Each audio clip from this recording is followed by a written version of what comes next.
Fala, meu povo, tudo bom com vocês? Eu vim fazer finalmente meu relato de amamentação.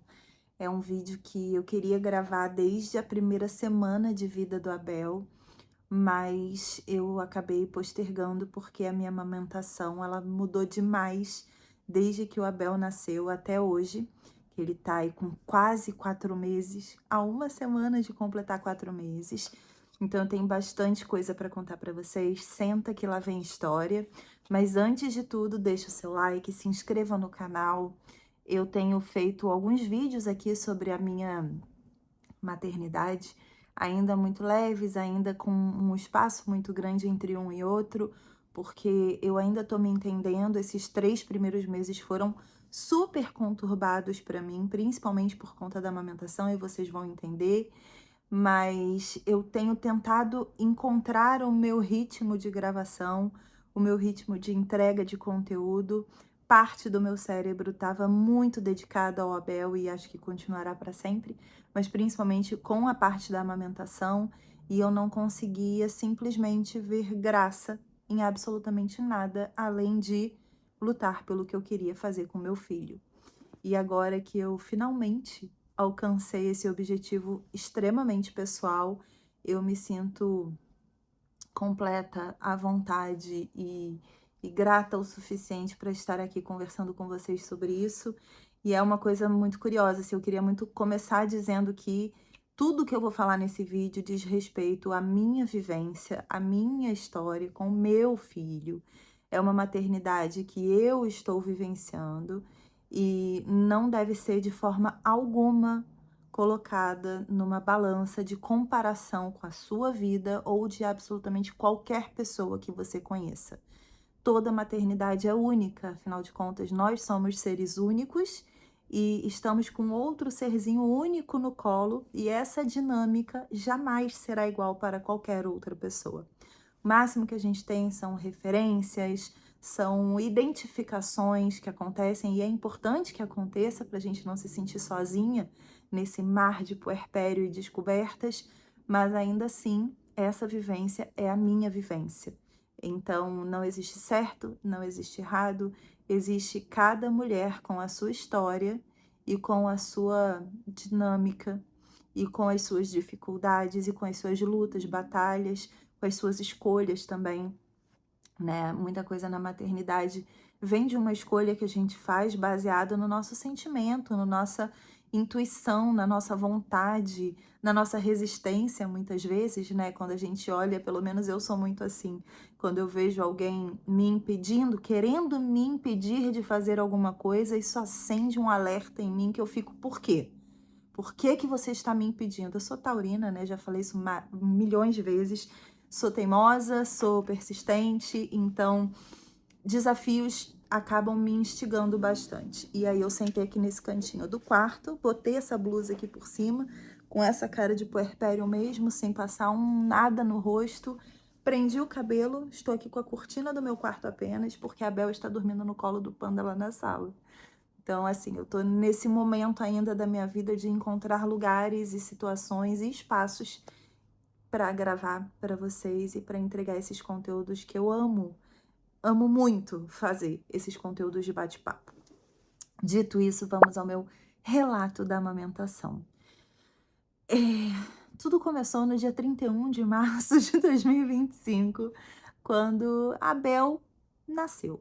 A Bel veio ao mundo.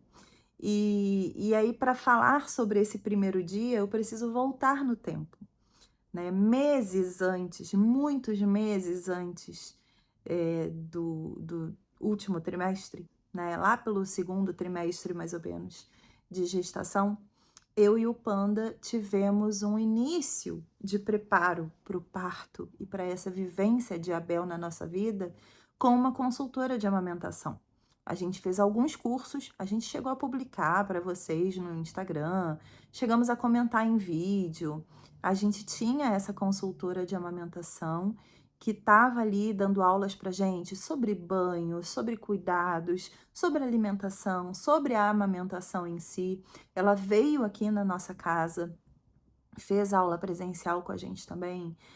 ensinou a amamentar, botou a posição certinha, com um peito aquele peitinho de tricô, não sei como é que fala, e com um bebezinho que era uma boneca, e simulou várias coisas, e isso tudo foi sensacional, foi deixando a gente muito seguro para tudo que viria depois do momento que o Abel nascesse.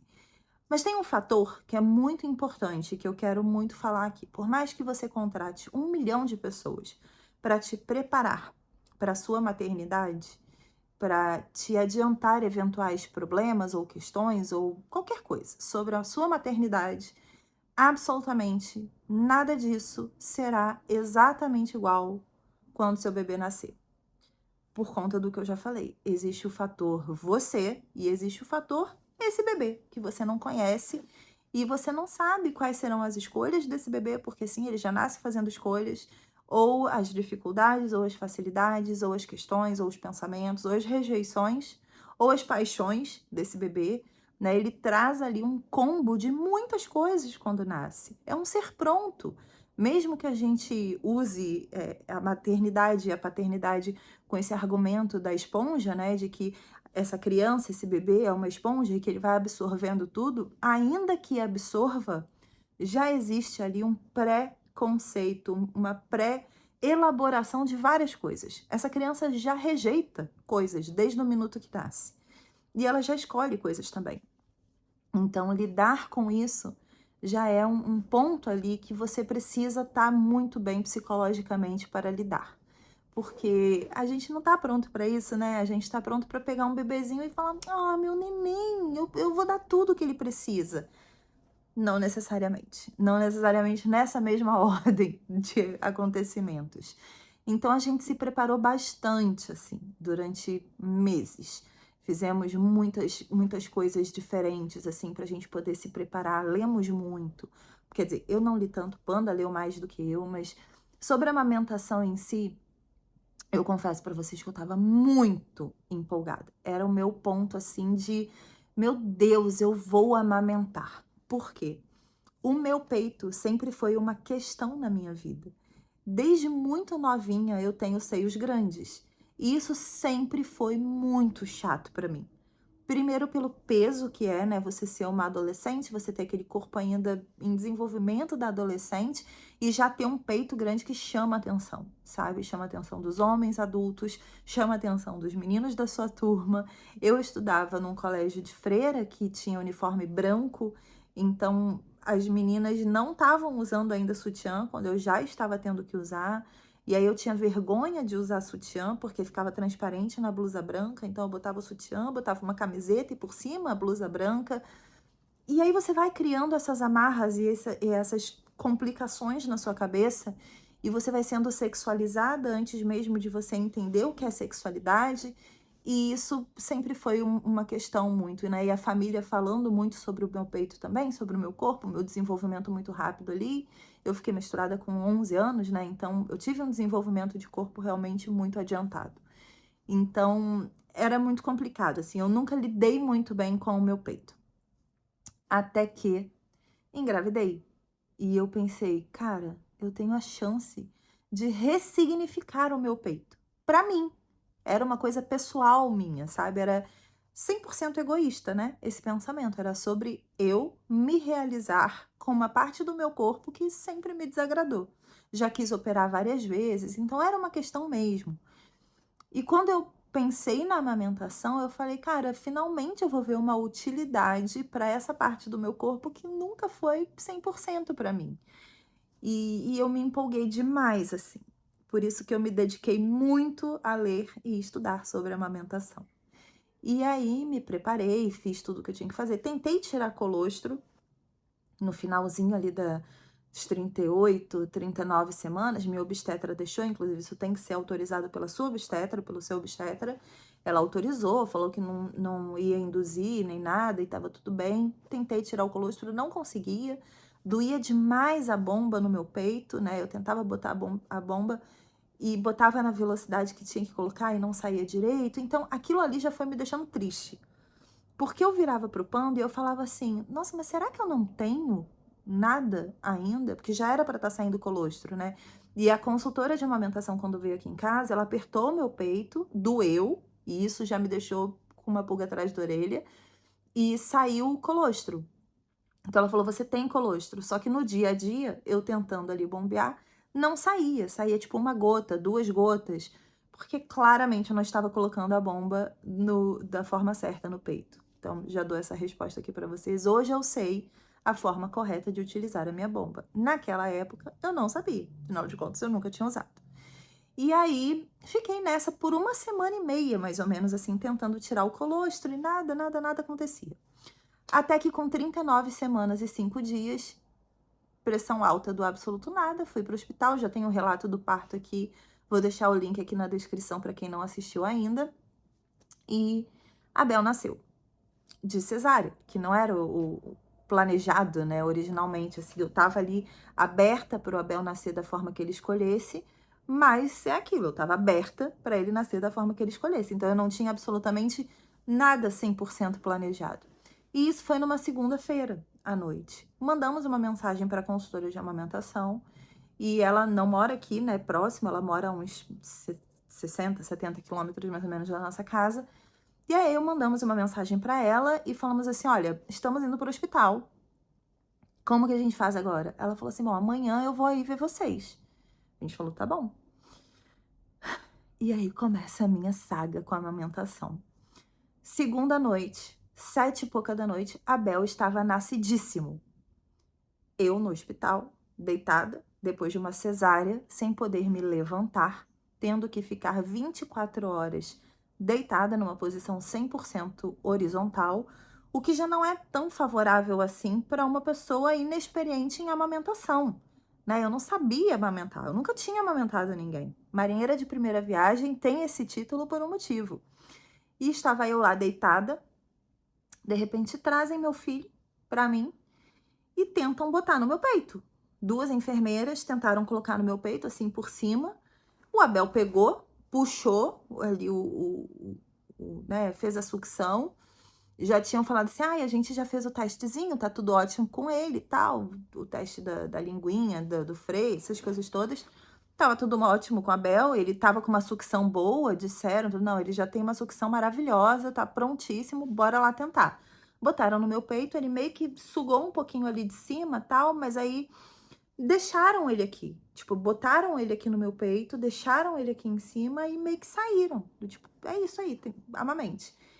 Eu não sabia fazer, né, o Abel escorregou e eu não sabia botar de novo, e eu não podia me mexer, e o Panda também não sabia direito, porque eu estava deitada, a gente ficou ali lutando, e aí o Abel ficou incomodado, começou a chorar. Nessa que ele começou a chorar, as enfermeiras voltaram para ver o que estava acontecendo, eu falei: "Eu não tô conseguindo". E aí o peito muito, muito, muito cheio, né, apertaram de novo e espirrou leite, cheíssimo o peito, doendo já, empedrando coisas ali, porque assim que a placenta sai, o seu corpo fala: "Vamos lá, produzir leite, bora". E aí você tem esse pico, né, de produção. E eu naquela confusão, eu nervosa, o Abel chorando, e a gente nunca tinha ouvido o Abel chorar tanto assim, né, nunca tínhamos ouvido o Abel existindo. E aí foi muito confuso, assim, foi muito estressante, foi muito intenso, não foi legal, foi estressante, esse primeiro momento com o Abel. E aí elas falaram assim: "Bom, a criança está com fome, a gente vai alimentar ela". E levaram para alimentar o Abel, e deram fórmula para ele, na primeira amamentação. Eu cheia de leite.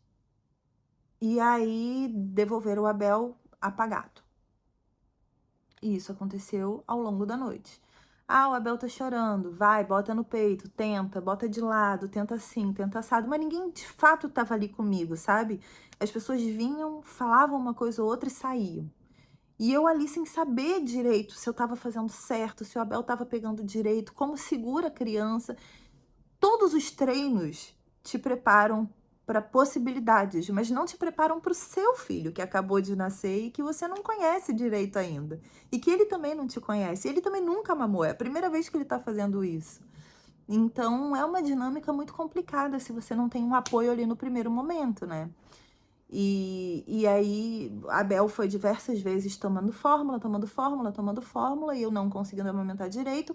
No outro dia veio a fonoaudióloga do hospital, tentou me ajudar, tentou muito me ajudar. E ela ficava assim, muito difícil, sua mama é muito grande, sua mama é muito grande, ele não vai pegar, ele não tá pegando direito, bota ele assim, bota ele assado.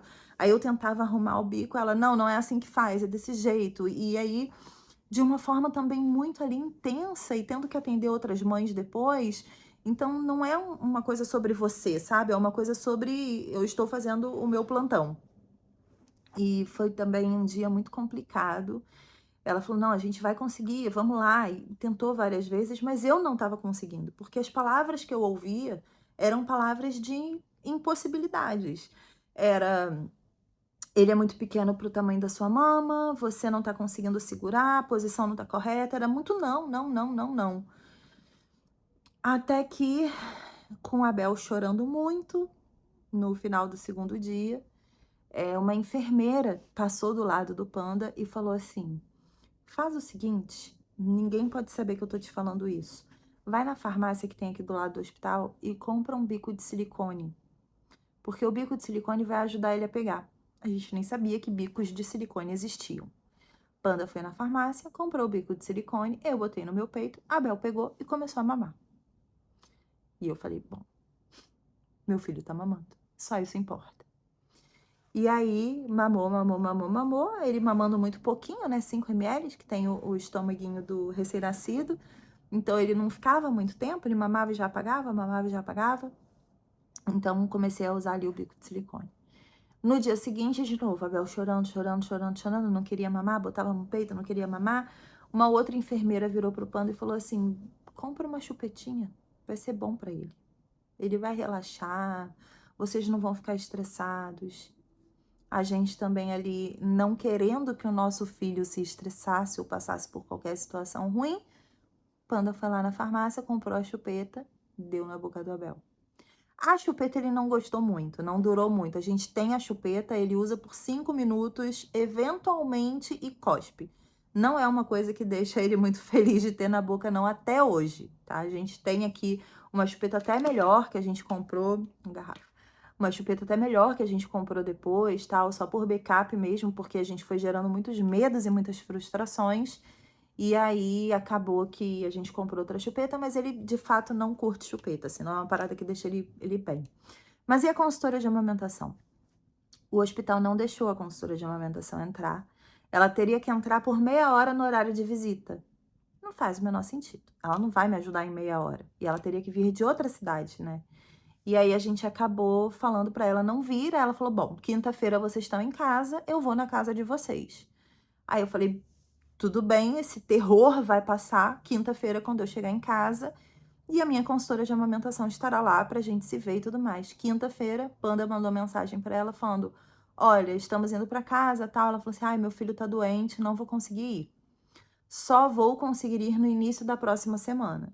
E aí ali me bateu um abandono, uma solidão, assim, uma coisa de gente, ela é a única pessoa que sabe o que eu tenho que fazer. Eu não sei o que eu tenho que fazer. O Panda não sabe o que eu tenho que fazer.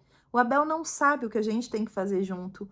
E ela era a pessoa que eu estava confiando para me ajudar, para estar junto comigo. E eu me senti abandonada demais, assim, me senti frustrada, abandonada, triste.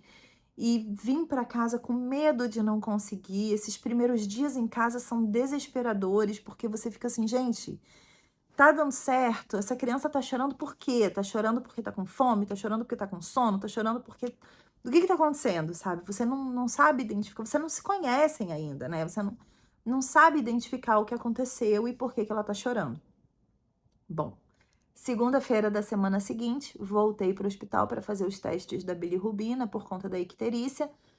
A Bel entrou na fototerapia. Por 24 horas, eu, nesse caos da minha cabeça, totalmente estragada das ideias, com medo, desesperada, achando que eu estava sendo a pior mãe do universo, com a culpa materna deliciosa dentro de mim. Fiquei na fototerapia sozinha, porque eu era acompanhante do Abel. E nessa fototerapia eu só chorava. E o Abel precisava ficar quietinho na fototerapia. ele dormia um pouco e acordava chorando, eu tirava ele e botava no peito sozinha, e muito receosa e muito em dúvida se eu estava fazendo as coisas certas. E ele chorava no meu peito porque ele queria mamar desesperadamente, ele queria colo, ele não queria ficar na fototerapia, né? E aí vinha uma enfermeira e falava assim: mãe, vou dar mãezinha. Eu tenho ranço dessa palavra mãezinha por causa desse período. Mãezinha, eu vou levar ele para a fórmula porque ele precisa terminar o tratamento. Você não quer que ele fique bem? E uma pressão psicológica que me dava um medo de perder o meu filho, né? A gente, quando sabe dos limites máximos da icterícia e do excesso de bilirrubina, etc, etc, a gente vai criando esses medos. E aí levavam ele para a fórmula de novo. E aí, até então, nos dias que a gente ficou em casa, eu não dei fórmula, né? A gente veio e ficamos só no peito com bico de silicone. Na fototerapia, ele entrou com a fórmula de novo. A gente entrou no hospital segunda. Na quarta-feira de madrugada, de quarta para quinta, né? Na madrugada, no meio da noite, a Bel gritando, pegaram ele, botaram na fórmula, me devolveram ele. E sempre que me devolviam ele, depois da fórmula, ele tava, tipo, uma molengo, assim, sabe? Dormindo e mole, com a cabeça caindo. E eu ficava, isso não é normal. Isso não é. Na minha cabeça, o meu filho estava sendo dopado o tempo todo com a fórmula. E aquilo me fazia um mal, me dava um embrulho de tudo, uma vontade de chorar desesperador. E aí, nessa madrugada, a Bel dormiu, tava lá deitadinho na fototerapia, quietinho, dormindo, apagado depois da fórmula. E aí eu comecei a chorar. Fui na sala da enfermagem, tinham duas enfermeiras sentadas conversando. Eu entrei na sala e eu falei assim: o meu filho tá viciado em fórmula? Chorando. E aí uma delas riu e falou: não, não tá viciado em fórmula. O que acontece é o seguinte: a fórmula é como se fosse uma feijoada, é como se fosse um fast food na vida do seu filho. E o seu leite é como se fosse uma saladinha, uma sopinha. É leve. O seu leite, quando bate no estômago dele, não pesa como quando bate a fórmula. É por isso que ele fica desse jeito com a fórmula e não com o seu peito. Por quê? Eu não sabia, obviamente, nada, e na minha cabeça, a fórmula alimentava meu filho. Eu não. Porque eu amamentava e ele ficava com sono leve. A fórmula alimentava ele e ele apagava. Então, na minha cabeça, não fazia o menor sentido o meu leite funcionar para ele. Porque eu ficava, gente, o meu leite não funciona. Meu leite não é bom. E aí eu entrei nessa pira de que ele estava viciado na fórmula. E que ele jamais mamaria o meu leite de novo, porque a fórmula era muito mais gostosa. E aí ela explicou desse jeito. Bom, dito isso, a Bel aí já tinha quase 2 semanas de vida. Quando ele bateu 15, 16 dias, fomos na pediatra pela primeira vez. E aí a pediatra falou que ele tinha perdido peso, né, por conta da icterícia, por conta dessa semana de amamentação conturbada, confusa. E ela falou: olha, para ele recuperar esse peso, a gente vai ter que entrar com uma fórmula, né, para complementar. E aí eu com bico de silicone, ela falou: posso ver você amamentando? Eu peguei o bico de silicone. Ela é um amor de pessoa, extremamente humana comigo até hoje. A pediatra da Bel, eu amo como ela atende a gente no consultório. Ela não me julgou, mas ela falou: por que que você não tenta sem o silicone às vezes? Para você ir tentando se acostumar também, né? Vai ser uma forma de você se entender com a amamentação. E eu sim, ela falou: você não tem a consultora de amamentação? Eu falei: tenho, mas ela não conseguiu me ver até hoje. A Bel já estava com mais de 15 dias aí. Eu falei: ela não conseguiu vir me ver até hoje. Então eu tô muito sozinha sobre esse assunto. E aí ela me recomendou uma outra pessoa de consultora de amamentação. Mas eu não queria abandonar a minha consultora de amamentação, que tinha ficado comigo durante a gestação também. E aí eu fiquei ali até o Abel completar 1 mês, mais ou menos, seguindo com bico de silicone, tentando de vez em quando tirar o bico e ele não pegava sem bico. E aí entra o fator mamadeira na nossa vida para dar a fórmula para o Abel. Então, nesse momento do primeiro mês de vida do Abel, ele tinha o meu peito com bico de silicone, a mamadeira com a fórmula e a chupeta, eventualmente, quando ele gritava um pouco mais, mas por muito pouco tempo. Era muito bico pro Abel. E todo mundo falando muito da confusão de bico, confusão de bico. Falei isso muito para vocês também, acho que no review do primeiro mês e no review do segundo mês. Falei, inclusive, que eu romantizei a amamentação, o que hoje me equivoco completamente. Não romantizei, eu fui correta, acho. Não era romantização. Eu tinha o plano de amamentar o meu filho. E isso não é romantizar a amamentação. É meu direito amamentar o meu filho. E é direito do meu filho ser amamentado por mim. Então, não teve romantização. Teve um raciocínio óbvio do meu corpo inteiro que estava à disposição daquela criança que eu pari. E o mundo me faz acreditar naquele momento ali, do final do primeiro mês dele, que eu estava romantizando tudo. Que estava tudo bem. Que a amamentação híbrida, né, mista, como a OMS diz, como a Sociedade Brasileira de Pediatria diz, é amamentar. Tudo bem que seja, mas eu queria amamentar o meu filho com o meu leite. E isso não é romantizar, isso é do meu direito, enquanto mulher. E eu estava produzindo leite, eu estava tirando leite, inclusive. Bom, passamos o primeiro mês nesse transtorno mental que eu estava vivendo ali com a amamentação. Entramos num segundo mês que foi bem tranquilo de fluidez de processos. Ele estava ali na fasezinha das cólicas e tudo mais, então ele ficava bem no peito com bico de silicone, mamava, mamava, mamava e depois eu complementava com a fórmula. E aí a gente foi entrando num sistema que estava funcionando muito bem. Eu felizona entregando leite para ele ali no meu peito. Já não ficava insistindo tanto em tirar o bico de silicone, porque ele estava pegando muito bem, então não tinha motivo para eu ficar insistindo. A minha consultora de amamentação realmente sumiu, nunca mais apareceu. Dos problemas que ela teve, ela se foi e não voltou mais para perguntar se eu estava bem, se queria que viesse, enfim, se eu precisava de ajuda, nem nada disso, ela simplesmente sumiu. E eu fiquei sozinha, né, com referências de internet, com referências de leitura, e foi isso, assim, o meu segundo mês com a Bel foi um mês que eu digo que ele foi um misto de acomodação com abandono. Eu estava fazendo um procedimento que estava funcionando para os dois, a Bel estava sendo amamentada, estava ganhando peso, estava tudo bem, e eu estava dormindo tranquila, porque ele continuava mamando no meu peito. E aí viramos para o terceiro mês, quando começa a ter Não, aí no segundo mês ele tomou eu esqueci de uma coisa. Quando ele completou 2 meses, ele tomou primeiro combo de vacinas. E aí, nessa noite, ele não queria pegar o bico de silicone. De jeito nenhum. Na madrugada, eu botava o peito para ele mamar e ele não pegava de jeito nenhum. Ele ficava cuspindo, assim, fazendo com a língua, assim. E aí, numa hora que ele cuspiu e o bico de silicone caiu, ele botou a boca no meu peito e puxou. Sugou o peito direto. E nessa noite inteira, ele... Calma, eu preciso voltar. Eu errei a ordem das coisas aqui. Uma semana antes da vacina de 2 meses, eu estava preocupada com o fato dele nunca pegar o meu peito. E aí eu pedi para a pediatra o telefone daquela consultora que ela tinha me indicado. Entrei em contato com ela e ela veio aqui. Ela ensinou absolutamente tudo pra gente. Translactação, mas na prática já, com um Abel aqui no meu colo, né?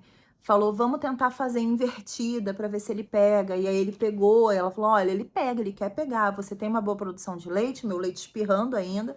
Você tem uma ótima produção de leite, ele tem uma sucção muito boa, tá tudo certo. Você só precisa tirar o bico de silicone. Eu falei, beleza, mas ele não aceita sem o bico de silicone. E aí a gente ficou naquela tentativa ali junto, ela, uma querida, veio, enfim, naquela semana super próxima, assim, veio 2 vezes aqui em casa e tentava, ajudava, nananana.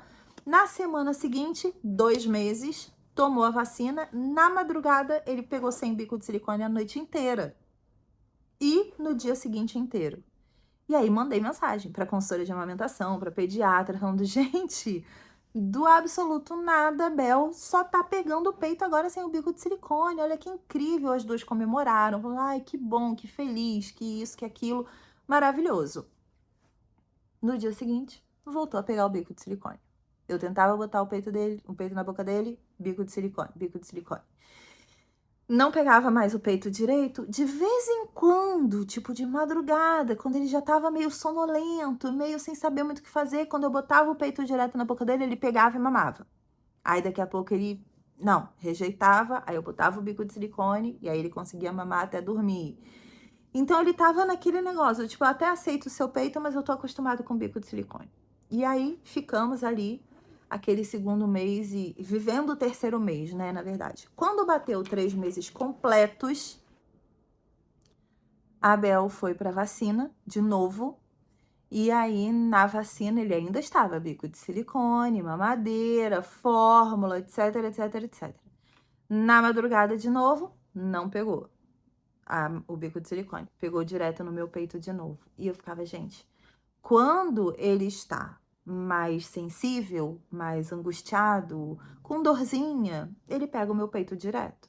Caso contrário, estamos todos na acomodação do bico de silicone, tanto eu quanto ele. Mas o que começou a acontecer? Eu comecei a ter a sensação psicológica de que o Abel estava muito próximo de começar a rejeitar meu peito. A partir do dia seguinte da vacina do terceiro mês, quando ele pegava para mamar, que ele botava a boca no meu peito com um bico de silicone, ele ficava assim, blá, blá, blá, cuspindo. Não queria, de jeito nenhum. E aí chorava, chorava, chorava, chorava, eu dava mamadeira para ele, aí ele relaxava. Depois de novo, depois de novo. E isso durante o dia, assim, várias vezes durante o dia. E isso estava me incomodando. E eu ficava, gente, ele está recusando meu peito. E isso não é legal. Para ele terminar de recusar o meu peito e o meu leite secar e eu não poder amamentar meu filho, é um pulo. E eu não tenho nem 4 meses de Abel ainda na minha vida, né? Eu estava vivendo ali já esse 3 meses e semanas, que já é o 4º mês, né? E aí, já tava na primeira semana ainda. E aí eu falei, cara, é isso, vai na marra. Antes de ir na consulta de 3 meses do Abel, né, que eu sempre vou ali no dia 10, dia 15, porque como ele faz meses no último dia do mês, pra mim fica muito fácil fazer esse controle. Então eu vou na primeira semana dele, geralmente, na primeira semana do mês, que ele tá com o mês completo e alguns dias. Antes de ir na pediatra, eu falei, não, é agora que eu vou conseguir. E aí eu botei, ele, tipo, ele cuspia, cuspia, cuspia, eu tirava o bico de silicone, botava o peito na boca dele e ele começou a mamar. De repente, ele começou a mamar direto no meu peito. E eu conversava muito com ele, né? Eu falava, filho, pega o peito da mamãe, tem leite aqui pra você, é seu leite. Eu botava ele no meu peito e ele mamava. E aí ele mamou ali durante 3, 4, 5 dias, fui na pediatra pra consulta. Cheguei na pediatra e falei assim, olha, ele está pegando meu peito. Não, contei a história inteira para ela de tudo que estava acontecendo.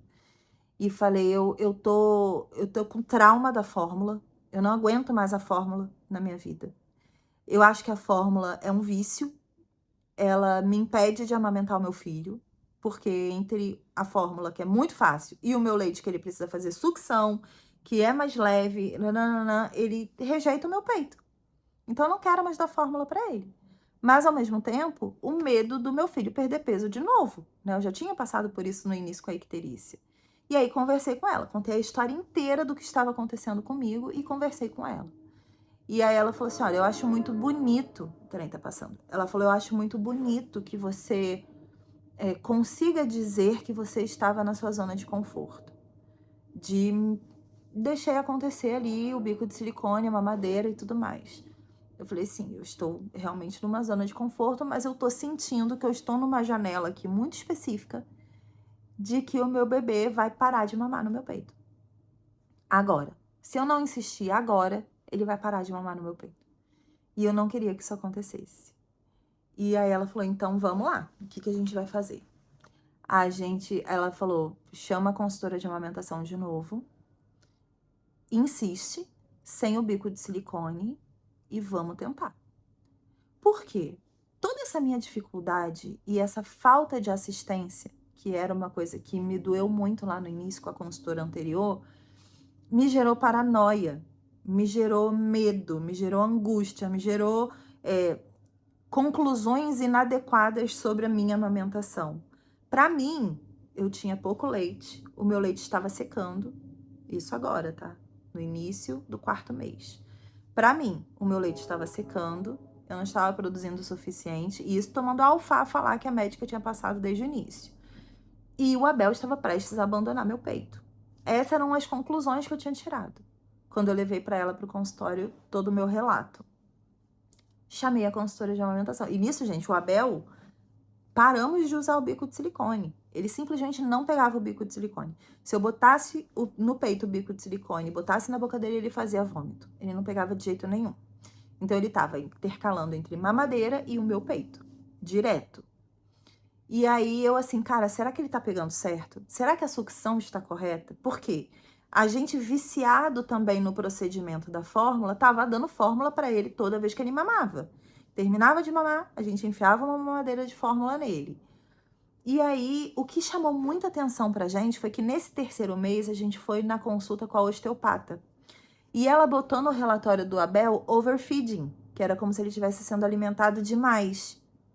Isso deixou uma pulga atrás da orelha na gente. Falou, como assim? A gente tá amamentando muito o meu filho? A gente ficou muito nisso. Veio a consultora de amamentação aqui em casa. No momento que ela chegou, o Abel começou a chorar e ela falou, vamos lá, bota no peito. Botei no peito. Na hora que eu botei no peito, ela falou, tá perfeita a pega dele. Não tem absolutamente nada de errado. Aí ela pegou o outro peito, apertou o peito, esguichou. E ela falou, você tem uma ótima produção de leite. Não é falta de leite o problema. Qual é o problema? Aí eu falei, o problema é que eu não sei se ele está ficando alimentado com o meu leite. E aí eu relatei tudo que eu estava vivendo dia após dia, porque traumatizada por 3 meses, né? Com medo dessa criança perder peso, com medo de não ser suficiente, com medo de não estar amamentando, frustrada com todo o processo, voltando o tempo todo naquelas 2 primeiras semanas de hospital, culpando Deus e o mundo por não estar conseguindo amamentar o meu filho. O Panda aparecia com uma mamadeira perto de mim e eu olhava para ele com o olhar de você está contra mim. Por que você está contra mim? Por que você não quer que eu amamente meu filho? E ele, mas eu desculpa. Ele botava a mamadeira e saía. E eu entrei, assim, num estado de desespero completo, assim. Eu chorava e eu ficava decepcionada. E quando o Abel pegava a mamadeira e dormia, eu ficava... A fórmula é muito melhor do que o meu leite. Absolutamente qualquer coisa é melhor do que o meu leite para ele. Eu aceitei que eu era a pior opção para o meu filho dentro desse processo da amamentação. A consultora de amamentação, nesse dia, ela falou, Cris, está tudo certo. Não tem absolutamente nenhum problema com a sua amamentação. Sua produção é ótima, o Abel tem uma pega ótima, vocês estão numa dinâmica ótima, não se culpe, não tem nada acontecendo. Aí ela falou, caso você se sinta um pouco segura, dá a fórmula ainda, mas com translactação, né? Que é quando bota a sonda junto com o seu bico do peito, e aí ele vai puxando, fazendo a sucção do meu peito junto com a fórmula saindo ali, e aí ele vai se acostumando cada vez mais com o peito, né? E aí eu falei, tá bom. Nisso, tem 1 semana que isso aconteceu. 2 semanas agora, né? Eu fiquei com a translactação nos primeiros dias, e aí o que a gente fez nos 3, 4 primeiros dias? Antes eu dava o meu peito o dia inteiro pro Abel. Toda hora. Livre demanda mesmo. Não levantava do sofá. Ele dormia 40 minutos, mamava mais no meu peito. Dormia 40 minutos, mamava no meu peito. E é isso assim, durante o dia. Só que o que aconteceu? A gente com medo da noite, né, dele não ter uma boa noite de descanso, a gente preparava uma mamadeira de fórmula à noite apenas, e aí fazia translactação. Porque eu falei pro Panda, eu não quero a mamadeira na boca dessa criança mais. Não vamos dar mamadeira para ele. Então, à noite, antes de dormir, na última mamada ali do dia, entre 6 e 7 horas, né, que é quando a gente começa a rotina do sono, eu fazia translactação. E ele apagava, porque fórmula mais o meu leite que estava saindo bastante, ele apagava e dormia 6 horas. A gente fez isso nos primeiros dias, tananã, até que um dia eu dei o meu peito para ele antes de dormir e ele começou a cuspir a sonda. Ele ficava empurrando a sonda e batia na sonda, inclusive. Aí o Panda virou e falou assim, cara, eu acho que ele tá dando um recado muito óbvio aqui, de que ele não quer a fórmula, ele quer o seu leite só. Eu falei, então vou ficar só com o meu leite, vou confiar no meu leite. Mas como você trabalha o seu psicológico para acreditar que o seu leite é bom, mesmo profissionais da área da saúde dizendo isso, quando você passou meses desacreditada da sua capacidade de alimentar o seu filho? O psicológico de uma mãe, a tal culpa materna, é um inferno na nossa vida. Porque ela atrapalha a gente e faz com que a gente se descredibilize de coisas que a gente tem crédito sim para fazer, que a gente sabe fazer instintivamente. Aí o que eu fiz? Em algum momento, 2 dias do Abel batendo na fórmula e gritando e chorando e não queria a sonda de jeito nenhum, falei, vamos lá, vamos confiar no meu peito. E aí tem aqui alguns diazinhos só que o Abel está 100% no meu peito, né, com uma amamentação quase que exclusiva, porque eventualmente quando a gente sai de carro e tudo mais, sou eu que dirijo, o Panda ainda não tem a carteira dele na mão, então aí ele ainda fica ali meio que chupetando, mas ele não puxa a fórmula, a gente leva por segurança, né, caso ele entre em desespero tal e não dê tempo, mas eu paro e amamento ele, aonde quer que seja, mas ele chupeta a mamadeira, ele fica ali só puxando com a mamadeira bem na horizontal, assim, que não vai muita coisa para a boca dele, porque ele não gosta da fórmula. Ele decidiu que ele não gosta da fórmula, ele realmente faz uma cara meio assim para a fórmula, porque a fórmula apaga muito ele, não sei qual motivo mais eu posso dizer, ou simplesmente porque ele é meu filho e ele quer meu leite. O armazenamento do meu celular acabou na hora em que o Abel começou a chorar. E aí nada mais emblemático do que terminar esse vídeo amamentando o Abel, né? Cara, esses últimos dias foram uma grande loucura, porque era um misto de será que eu tô sendo realmente o suficiente, já que ele estava recusando a fórmula, com finalmente eu tô conseguindo o que eu sempre sonhei, que era amamentar o meu filho exclusivamente. E o Abel não teve a menor dificuldade para mamar no meu peito. Não teve a menor dificuldade com o tamanho do meu peito. Não teve, eu não tô usando nem a tipóia, que eu tava usando também, porque muita gente dizendo na minha cabeça que era impossível conseguir amamentar direito porque meu peito era muito grande. E eu não tô usando a tipóia, eu não tô usando o bico de silicone, eu não tô usando a fórmula, nem mamadeira e nem sonda. Nessa noite o Abel dormiu as suas 6, 8 horas picadinhas ali, com um intervalo no meio da noite, belíssimamente bem, dormiu profundo, ele tem apagado, os sonos têm sido ótimos e ele tem se alimentado de fato com o meu leite. Ele tá curando o meu psicológico do tanto que eu duvidei de mim nesses quase 4 meses de maternidade. E é o que eu falo, assim, eu falei com a consultora de amamentação, falei com a pediatra também. As duas me mandaram mensagens lindas, assim, na última semana. A pediatra falou que ela fica muito feliz, assim, de ver o quanto que eu conquistei a minha vontade e o quanto que foi importante no dia daquela consulta no consultório eu dizer para ela, eu estava numa zona de conforto com a fórmula, com a rotina, com tudo, porque realmente eu tava. E é difícil você admitir isso, né? Que parte da sua culpa é sua responsabilidade, é você que tá gerando a sua própria culpa. E as duas foram incríveis comigo, assim, foi uma equipe que realmente me trouxe segurança, me trouxe maturidade, me trouxe paz com o que eu estava fazendo. A Bia, que é a consultora de amamentação, que me acompanha agora, né, e que eu acho que vai me acompanhar para qualquer coisa, porque é incrível o suporte psicológico que ela me deu. Eu fiquei muito apaixonada pelo trabalho dela e pela devoção que ela tem com a maternidade e a amamentação. Ela falou que é muito complicado, assim, a quantidade de gente que que realmente não consegue insistir ali e que desiste porque fica com medo, que acha que não tá amamentando o filho bem, que acha que não é suficiente, né? E que aí por conta disso acaba desistindo. E ela achou muito legal também que eu fui muito insistente, eu fui muito persistente ali. Eu falei, não, se eu tenho leite, se eu tô produzindo leite, meu filho tem que mamar o meu leite. E eu realmente levei isso ali como uma meta de vida, sabe? Eu queria que o meu filho tivesse o tempo dele de escolha com o meu leite.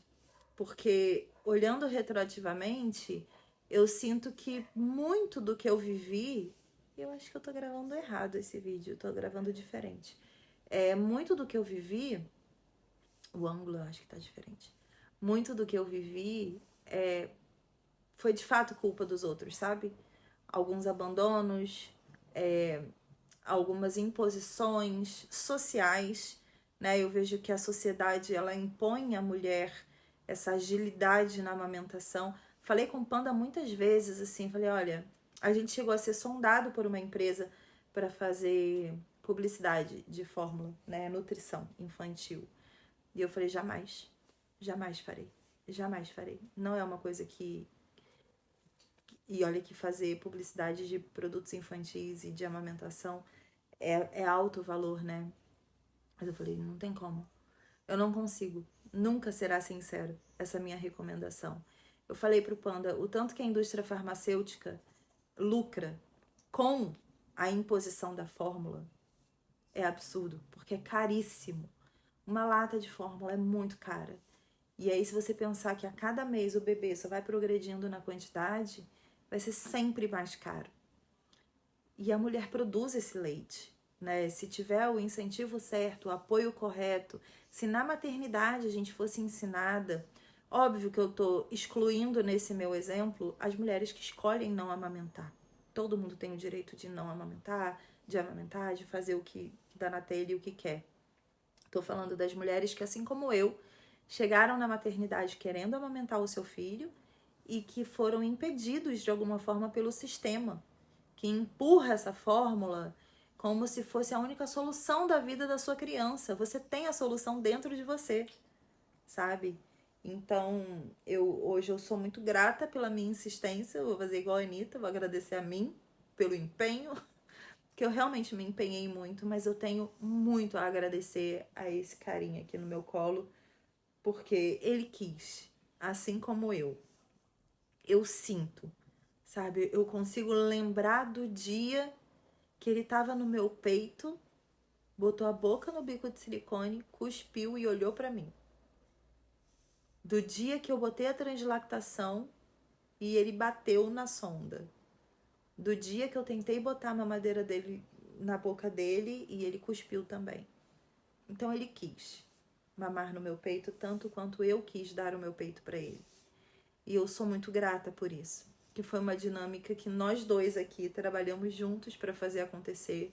Ele em momento nenhum teve pega errada do meu peito. Em momento nenhum ele se demonstrou viciado no bico de silicone. Pelo contrário. Ou viciado numa chupeta, ou viciado numa mamadeira. Então ele realmente queria mamar no meu peito. E isso foi um presente para mim. Porque ele me ajudou muito a criar a autoestima materna e tirar essa culpa horrorosa que acompanha a gente. Eu sei que vai acompanhar durante toda a vida, mas sobre a amamentação, eu não preciso ter culpa. Eu não preciso. Porque eu fiz absolutamente tudo o que eu podia para que o meu filho tivesse a nutrição que ele merece de mim. E é isso. Por isso que eu falei que o meu relato de amamentação, para mim, era muito mais importante do que o meu relato de parto. Ele não gosta que fale em cima dele. Deixem dúvidas, perguntas, questões e eu faço um outro vídeo respondendo a vocês, lendo comentários, lendo histórias, né, meu amor? Obrigada por ter chegado até aqui e eu espero que você encontre o conforto que eu encontrei também dentro da sua dinâmica, dentro da sua realidade, dentro da sua vontade, que é o mais importante. Não se permita levar pelo sistema. Pense por conta própria. e converse com profissionais. Beijo e até a próxima.